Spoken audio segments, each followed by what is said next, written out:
Seorang pria hanya mengikuti tes bakat, dan menarik perhatian malaikat suci untuk turun ke bumi. Melihat itu, gadis tercantik di sekolah ingin berteman denganku, dan bergabung dengan tim yang ia buat. Dua sekolah bergengsi bahkan memperebutkanku habis-habisan, tapi aku menolak semua undangan yang diberikan, karena adik perempuanku sangat membutuhkan biaya pengobatan yang besar. Kalau tidak, dia akan diusir dari rumah sakit oleh perawat yang kejam. Jadi, hal terpenting yang harus kulakukan sekarang adalah pergi ke Dungeon dan membunuh monster untuk mendapatkan banyak uang. Ternyata dunia ini telah bergabung dengan sebuah game virtual bernama Eternal. Hal ini menyebabkan luas permukaan bumi bertambah berkali-kali lipat, dan banyak Dungeon rahasia bermunculan. Pada saat yang sama, umat manusia juga memperoleh kemampuan untuk melawan monster. Aku bereinkarnasi ke dunia ini setahun yang lalu. Sebelum aku bisa beradaptasi dengan identitas baruku, orang tuaku meninggal dunia. Tak lama kemudian, adik perempuanku menderita penyakit aneh, dan hanya bisa bertahan hidup dengan sihir penyembuhan dari Priest.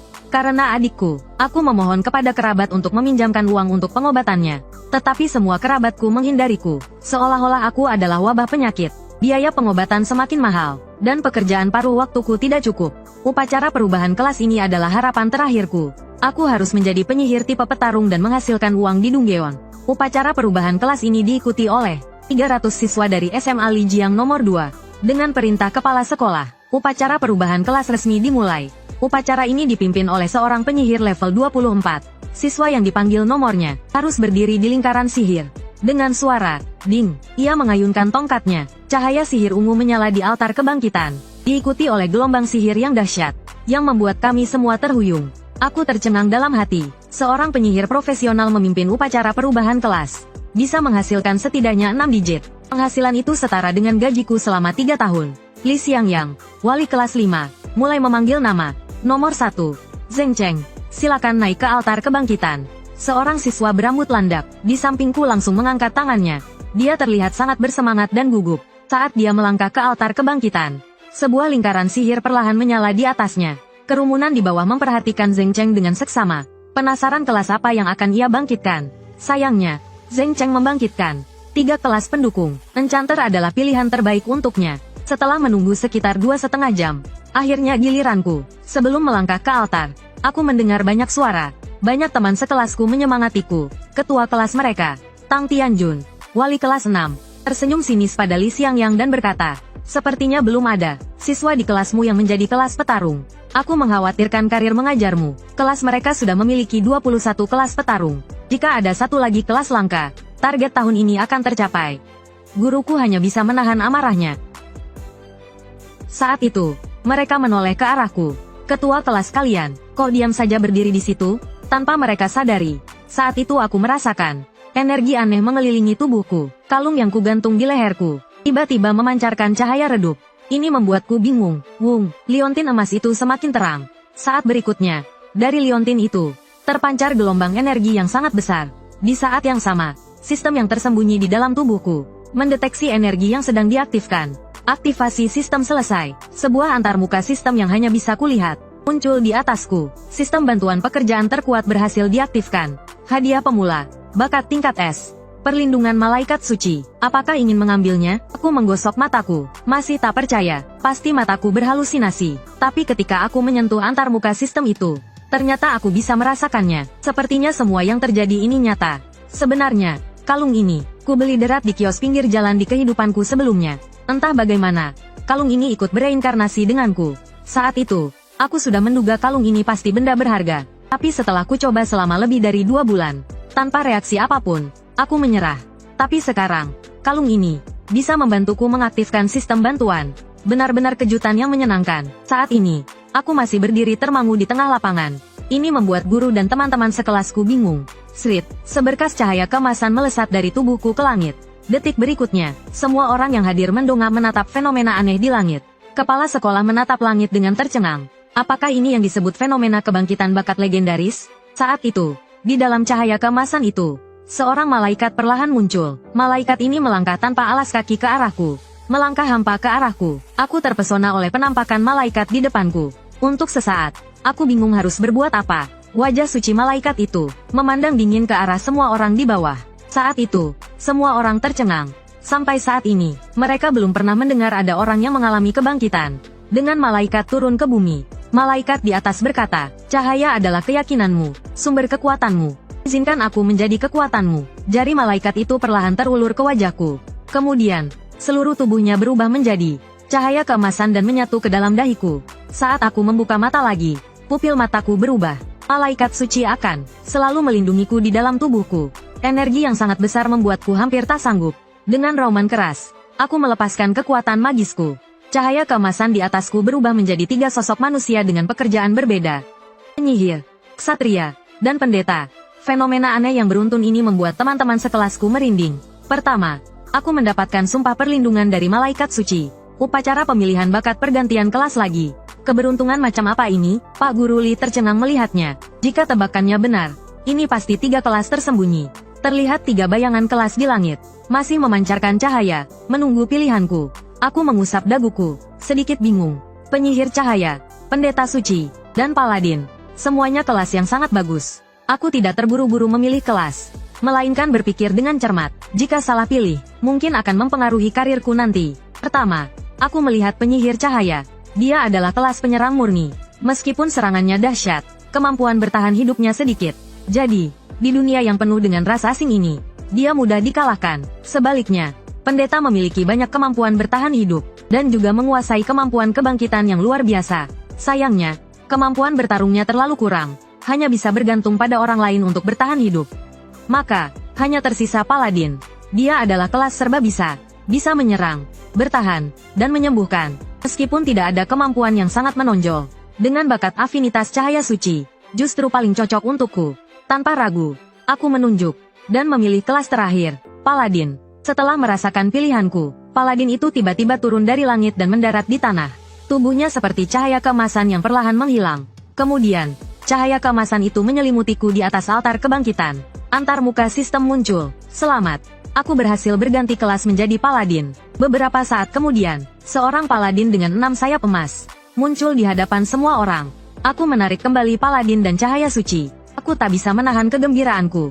Tidak hanya itu, aku juga mendapatkan 3 kemampuan. Levelku juga melonjak dari 0 ke 10. Aku turun dari altar kebangkitan dan banyak orang mengerubungiku, mengajakku bergabung dengan tim mereka. Di antaranya ada primadona sekolah yang biasanya cuek dan beberapa orang hebat.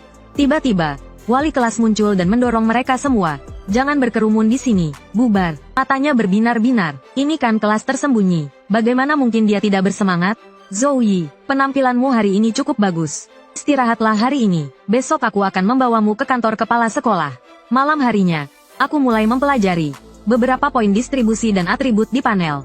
Setelah pergantian kelas, tidak hanya atribut meningkat, tetapi juga mendapatkan poin atribut tambahan.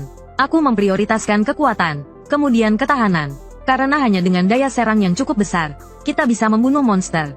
WOS, poin atribut yang baru saja ditambahkan membawa perubahan besar pada tubuhku. Aku bisa merasakan energi yang mendidih di dalam tubuhku.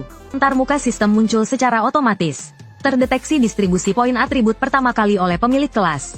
Misi Paladin diaktifkan. Terima. Aku tersenyum kecil. Terima. Sistem bantuan yang sempurna. Ternyata menyelesaikan misi bisa mendapatkan hadiah. Melihat hadiahnya begitu melimpah, aku langsung menerimanya. Level. Sistem sedang mencocokkan arena latihan acak yang sesuai dengan levelku. 1 detik sebelum aku memasuki arena latihan, suara sistem masih terngiang di kepalaku.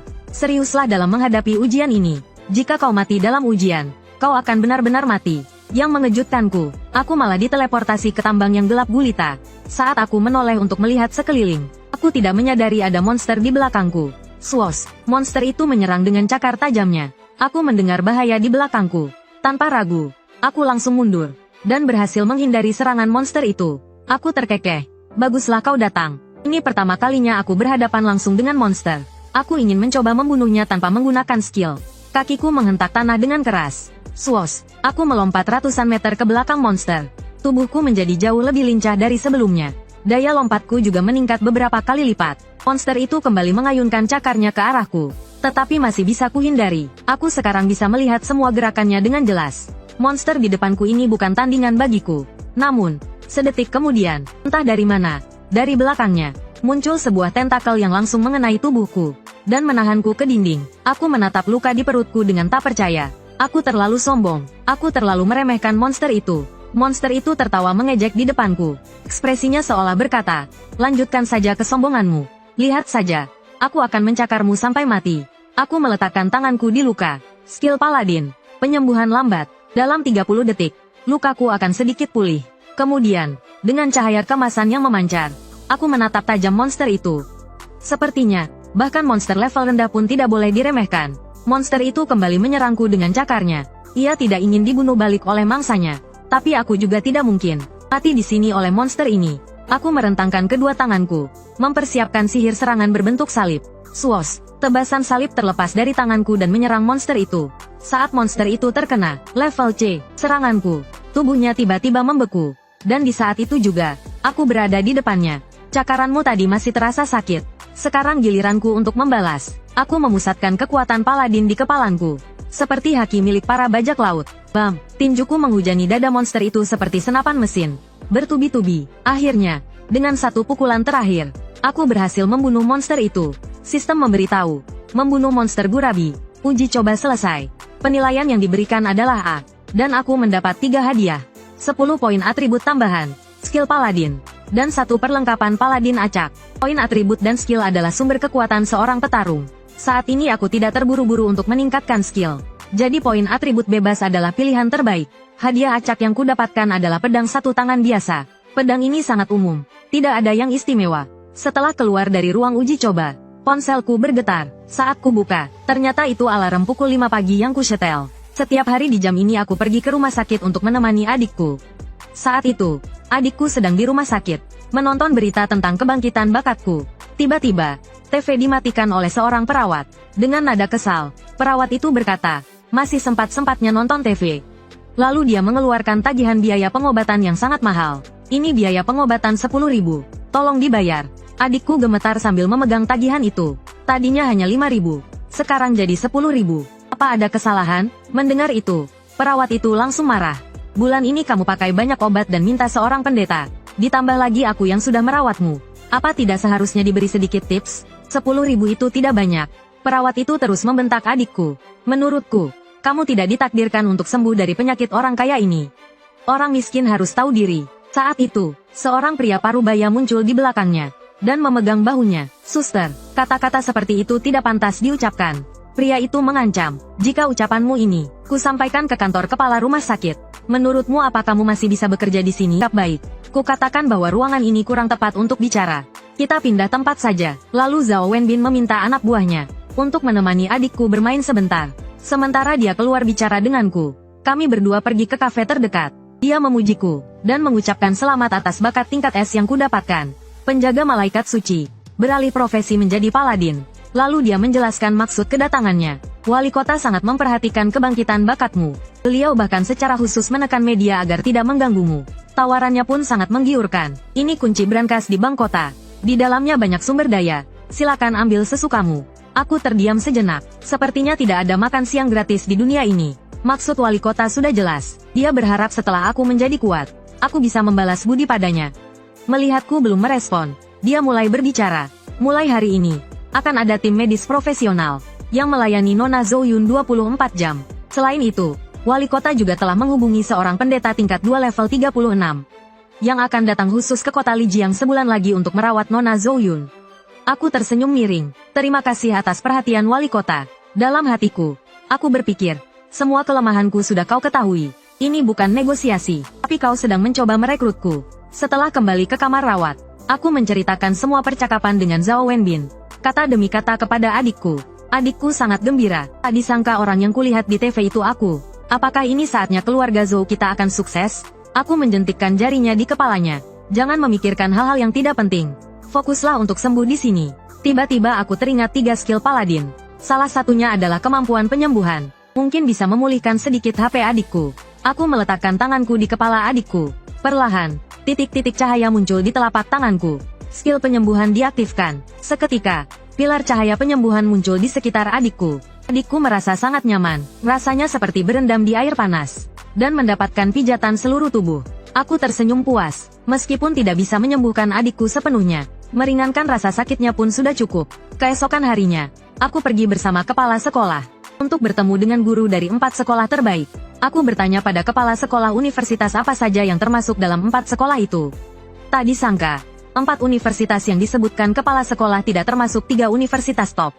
Kami berjalan ke ruangan paling dalam. Belum sempat masuk, kami sudah mendengar beberapa perwakilan sekolah berdebat untuk memperebutkanku. Kepala sekolah tertawa dan membuka pintu. Jangan berdebat dulu, saya sudah membawa siswa terbaik angkatan ini. Para guru langsung diam, dan memandangku dengan penuh minat. Salah satu guru berkepala botak berkata, tanpa basa-basi lagi, biarkan saya menjelaskan penawaran dari Universitas Rongguang. Jika kamu setuju masuk ke universitas kami, kamu akan mendapatkan 2 juta yuan dan 3 buku skill eksklusif Paladin. Aku terkejut, keluarga biasa hanya berpenghasilan 6.000 yuan sebulan. Tapi Universitas Rongguang langsung menawarkan 2 juta yuan, dan buku skill eksklusif Paladin yang sulit didapatkan orang biasa. Namun, guru lain yang mendengar tawaran itu tertawa. Dengan tawaran seperti itu, berani-beraninya kalian merekrut siswa? Lalu dia melanjutkan, Zoe, jika kamu masuk ke Universitas Chuanan, kamu akan mendapatkan 3 juta yuan. Dan 3 buku skill Paladin per tahun. Bahkan, kamu akan diajar langsung oleh seorang ksatria level 3 level 56. Aku belum sempat merespon, tapi kepala sekolah di sampingku terkejut. Level 56 adalah level yang mendekati puncak di planet biru. Jika dia mau menerimaku sebagai muridnya, masa depanku pasti tak terbatas. Kemudian guru ketiga berbicara, jika kamu setuju masuk ke Universitas Hancheng kami, meskipun hanya bisa memberikan 2 juta yuan, kamu akan langsung mendapatkan sumber daya kultivasi tingkat B. Kepala sekolah akhirnya tak tahan lagi, dan menyuruhku untuk segera menyetujuinya. Karena sumber daya kultivasi tingkat B tidak dapat diukur dengan uang. Selama ada harta surgawi dan sumber daya bumi, bahkan seekor babi pun bisa dibudidayakan menjadi monster buas yang kuat. Setelah guru wanita itu selesai berbicara, matanya menatap tajam. Zoe, saatnya membuat pilihan. Tapi aku memberikan jawaban yang berbeda, yaitu, aku berencana untuk menolak tawaran khusus kalian. Mendengar itu, guru wanita itu sedikit malu dan marah. Dia ingin tahu mengapa. Menghadapi pertanyaannya, jawabanku tegas dan jelas. Aku hanya ingin masuk ke 3 universitas top. Kalian sama sekali tidak memenuhi kriteriaku. 3 universitas tersebut adalah Universitas Suhang, Universitas Qingjin, dan Universitas Modu yang terkuat. Ketiga universitas ini tidak pernah menawarkan penerimaan khusus. Hanya dengan mencapai nilai yang sebenarnya seseorang bisa masuk ke universitas mereka.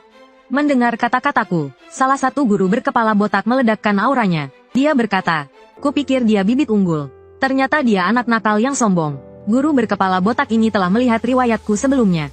Kekurangan selama 18 tahun dan tanpa sumber daya yang baik untuk mengisinya. Jadi kekuatannya buruk dan nilai atributnya rendah. Sama sekali tidak mungkin masuk ke 3 universitas top. Dan tekanan yang dia pancarkan hampir membuatku jatuh. Jika ini 3 hari yang lalu, aku mungkin langsung berlutut dan berkeringat dingin. Melihat itu, kepala sekolah langsung berdiri di depanku. Dia meledakkan auranya untuk melawan tekanan guru itu. 2 energi beradu. Tidak ada yang mau mengalah. Guru Zhao, apa maksudmu? Apakah kau ingin menindas muridku di wilayahku? Guru wanita itu terkejut dalam hati. Aku benar-benar bisa bertahan selama 3 tarikan napas di bawah tekanan Zhao Tianfu. Anak ini memang luar biasa. Namun, kata-kataku barusan memang membuat beberapa guru tidak senang. Lagi pula, nadaku terlalu sombong. Para guru pergi tanpa menoleh ke belakang. Karena siswa Zoe memiliki aspirasi yang tinggi. Aku tidak akan menahanmu lagi. Guru itu masih ingin membujuk mereka untuk memberi anak itu kesempatan lagi. Tapi aku berkata, kepala sekolah, tidak perlu menghentikan mereka. Tujuanku sangat jelas, yaitu 3 universitas top. Akhirnya, hanya guru perempuan ini yang tersisa di sini. Namun, dia tidak membantah kata-kata guru Zhao tadi. Karena di tempat ini, jenius sangatlah banyak. Namun, mereka yang bisa masuk ke 3 universitas terbaik sangatlah langka. Saya tersenyum dan menyuruhnya untuk tidak mencampuri urusan saya. Saya akan membuktikan kemampuan saya melalui ujian besar. Menjadi salah satu yang langka itu. Bagaimanapun, masih ada waktu lebih dari sebulan sebelum ujian besar. Dengan bantuan sistem, saya pasti bisa meningkatkan kemampuan saya ke tingkat yang luar biasa. Saat itu, 3 universitas top akan menjadi pilihan saya. Apalagi universitas-universitas biasa ini. Merasa puas di depan saya benar-benar sangat lucu. Guru perempuan itu tidak marah dengan kata-kata saya. Dia berkata bahwa semangat muda itu bagus. Namun, dia merasa saya sedikit terlalu percaya diri. Mengenai pernyataan saya yang penuh percaya diri, dia sangat menantikan hasilnya. Jika kamu berhasil masuk ke universitas top, saya akan memberimu selamat. Waktu berlalu dengan cepat. Tibalah hari ujian besar 1 bulan kemudian. Saat itu, banyak orang melihat kehadiran saya dengan berbisik. Saya yang sekarang bukanlah saya yang sebulan lalu. Saya sekarang sangat kuat dan penuh dengan aura seorang juara. Dan semua orang bisa merasakannya, termasuk teman-teman sekelas yang lemah. Hari ini, saya akan meraih posisi pertama dalam tantangan ini. kemudian masuk ke 3 universitas terbaik. Segera, tantangan rahasia ini dibuka. Lokasinya adalah dalam hutan gelap. Ini membuat semua orang sangat terkejut, karena tantangan rahasia ini penuh dengan bahaya, dan juga ada medan rawa. Sedikit saja ceroboh, nyawa bisa melayang. Wali kelas juga sangat serius saat ini. Ingat, ukur kemampuan kalian. Jika menghadapi bahaya di Dunggeon, segera gunakan gulungan kembali.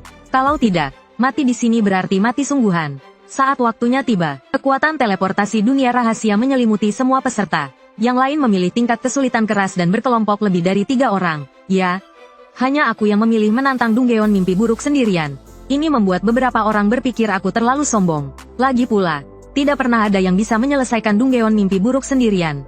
Saat ini, di hutan di belakangku, muncul banyak mata merah yang mengawasiku. Bahkan kepala dinas pendidikan berpikir aku terlalu gegabah. Lalu dia mengarahkan kemarahannya pada sekolah. Kenapa kalian membiarkan Zoe, seorang paladin, memasuki Dunggeon mimpi buruk? Itu tingkat kesulitan dengan tingkat kematian yang sangat tinggi. Lalu dia baru mengetahui alasannya. Karena bulan ini aku telah menggunakan banyak sumber daya kota, hanya untuk mendapatkan nilai bagus. Jika aku gugur di Dunggeon, itu akan menjadi pukulan besar bagi seluruh kota Lijiang. Dia sangat marah, karena aku sama sekali tidak menghargai dukungan pemerintah. Guru Luo menyuruhnya untuk tenang. Jika Zoe melakukan ini, pasti dia punya kartu as. Dia tidak mungkin membiarkan dirinya mati. Di sisi lain, aku bergerak cepat di dalam Dunggeon. Tiba-tiba, aku merasakan aura bahaya. Sering, aku langsung memanggil kapak besar. Hari ini, tidak ada yang bisa menghentikanku mendapatkan nilai bagus. Pada saat yang sama, seekor monster berambut merah muncul di depanku dan menyerangku dengan cakarnya. Tapi aku hanya tertawa. Baguslah kau datang. Rasakan kekuatan kapak besarku. Swos. Saat kapakku jatuh, energi keemasan meledak. Meskipun aku hanya level 10 bulan ini, rata-rata atributku telah mencapai 47 poin yang luar biasa. Ini setara dengan petarung level 13. Bahkan di seluruh provinsi Suhang, aku bisa masuk jajaran peserta ujian terbaik. Dan monster yang menghalangiku tadi sudah kupotong menjadi 2. Saat ini aku sangat percaya diri. Karena monster di depanku tidak berani maju, aku yang harus memulai serangan. Aku dengan cepat mendekati monster-monster itu. Mengaktifkan skill berkah senjata. Skill ini dapat meningkatkan kekuatanku dalam jangkauan tertentu. Juga dapat meningkatkan kekuatan serangan dan akurasi. Dengan satu ayunan, aku bisa mengalahkan monster Dunggeon mimpi buruk ini. Di bawah efek bakat S+ penjaga malaikat suci, kekuatan kapakku meningkat menjadi 21 yang mengerikan. Kapak jatuh, ledakan terus terdengar dari belakang. Jika orang luar tahu aku memiliki atribut ini, mereka pasti akan iri. Tiba-tiba, 3 monster lagi menerkamku dari belakang. Aku mengayunkan kedua tanganku dan menggunakan tebasan silang. Seketika, semua monster terhenti. Lalu, setelah beberapa tebasan, semua monster di depanku terbunuh. Adegan ini membuat orang-orang di tribun sangat gembira. Sepertinya dia bukannya percaya diri tanpa alasan. Dia benar-benar memiliki kekuatan untuk mendukungnya. Wali kelasku melihat sesuatu yang tidak biasa padaku. Jika diperhatikan dengan seksama, kecepatanku bahkan lebih cepat daripada siluman kucing. Bukan hanya kecepatan, gerakan mantranya juga sangat cepat. Sepertinya dia benar-benar jenius pertempuran. Ini membuat wali kelas di sebelah iri. Tidak disangka bibit unggul seperti ini ditempatkan di kelas 5. Melihat pertarunganku, wali kota sangat terkejut. Meskipun dia merasakan naluri bertarungku sangat kuat, caraku bertarung tidaklah bijaksana, karena aku sudah menghabiskan banyak stamina di gelombang pertama serangan Nekomata. Namun, Dunggeon tingkat mimpi buruk tidak sesederhana itu, karena di dalamnya terdapat Nekomata yang tak terhitung jumlahnya. Jika aku terus bertarung seperti ini, staminaku mungkin akan habis dan aku akan terancam bahaya oleh monster-monster itu. Dalam sekejap mata, sekelompok besar Nekomata menyerangku. Penonton di bawah merasa tegang melihat begitu banyak Nekomata menyerangku. Namun, seranganku tetap terbuka lebar. Berapapun banyak monsternya, aku menebas mereka dengan satu ayunan kapak, menghancurkan mereka berkeping-keping. Dengan ayunan lembut tanganku, tebasan salib muncul, siap untuk menghentikan gerakan mereka. Suara zeng terdengar. Setelah tebasan salib mendarat, serangkaian serangan sihir bertubi-tubi menghantam mereka, mencabik-cabik mereka semua. Selama kapakku tetap di tanganku, aku tak terkalahkan di dalam Dunggeon ini. Setelah tebasan kapak terakhir, semua Nekomata di lantai pertama telah kubunuh. Sebuah portal muncul di depanku. Aku menatap portal di depanku, berpikir bahwa ini pastilah jalan masuk ke lantai kedua. Tanpa ragu, aku berjalan melewati portal dengan kapak besar di pundakku, bertujuan untuk menyelesaikan Dunggeon tingkat mimpi buruk ini secepat mungkin. Saat aku melangkah ke lantai kedua Dunggeon, Nekomata yang tak terhitung jumlahnya muncul di depanku, menungguku. Melihat itu, tubuhku sedikit gemetar. Bukan karena takut, tapi karena gembira. Di luar Dunggeon, Cruciaran menjelaskan secara khusus untukku. Pukul 3.17 mereka terkejut menemukan bahwa aku telah menyelesaikan lantai ke-20 Dunggeon mimpi buruk dengan efisiensi yang luar biasa. Hanya dalam waktu 3 menit 17 detik, wali kelasku hampir tertawa terbahak-bahak. Dia memijat mulutnya yang kaku untuk melemaskan otot-ototnya. Layar kembali ke Dunggeon mimpi buruk. Aku sedang berhadapan dengan Nekomata yang tak terhitung jumlahnya. Monster kecil di lantai ini adalah Nekomata, dan Minotaur di belakang adalah bosnya. Melihat barisan musuh yang tangguh, aku berpikir, jika tim 5 orang biasa masuk ke sini, mereka pasti akan mati. Nekomata yang tak terhitung jumlahnya meraung bersamaan, menunjukkan keganasan mereka. Detik berikutnya, tanpa memberiku waktu untuk bereaksi, mereka menyerbu. Selain itu, beberapa Nekomata adalah penyihir, dan melancarkan serangan jarak jauh kepadaku. Aku menunduk dan melihat, pola hitam melilit tubuhku. Tiba-tiba, tanganku terikat oleh kutukan Nekomata. Menghadapi serangan sihir ini, bahkan wali kelasku pun merasa tegang. Tapi aku hanya tersenyum mengejek. Tak kusangka monster-monster ini cukup pintar. Prajurit menyerbu, pendeta memberikan buff, dan penyihir bekerja sama dengan sempurna untuk mengikatku. Di tribun penonton, semua orang menahan napas, memperhatikan apa yang terjadi padaku. Beberapa orang bahkan menutupi wajah mereka, tak tahan melihatnya. Suara dong terdengar, seekor Nekomata hampir mencapai wajahku. Namun, yang tidak mereka ketahui adalah, kutukan Nekomata tidak berpengaruh padaku. Karena sebulan yang lalu, aku telah meningkatkan kekuatanku.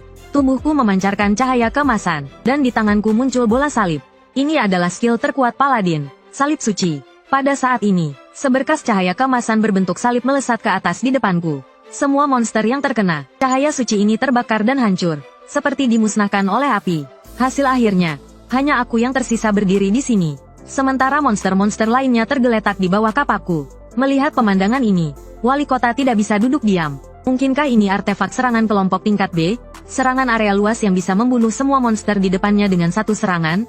Hatinya sedikit terkejut. Dia tahu pemerintah memberinya banyak sumber daya, tetapi paling banyak hanya sampai skill tingkat C. Tapi dari mana dia mendapatkan skill tingkat B? Akhirnya, hanya tersisa satu Minotaur yang berdiri di depanku. Aku mengayunkan kapakku. Jangan hanya berdiri melongo di sana. Aku akan menghabisimu. Cepat serang. Aku ingin segera ke lantai berikutnya. Saat berikutnya, Minotaur itu merasakan kemampuanku yang luar biasa. Ia langsung menggunakan 2 skill, yaitu tubuh baja dan mengamuk. Lalu, skill ketiganya, ia menghentakkan kaki ke tanah, membuat tanah retak. Dengan kecepatan tinggi, ia melesat ke depanku. Dia sekarang dalam status tubuh baja. Kerusakan apapun tidak akan bisa menghentikan mode amukannya. Melihat itu, aku menggunakan skill terkuatku, tebasan kosong, untuk menerbangkannya.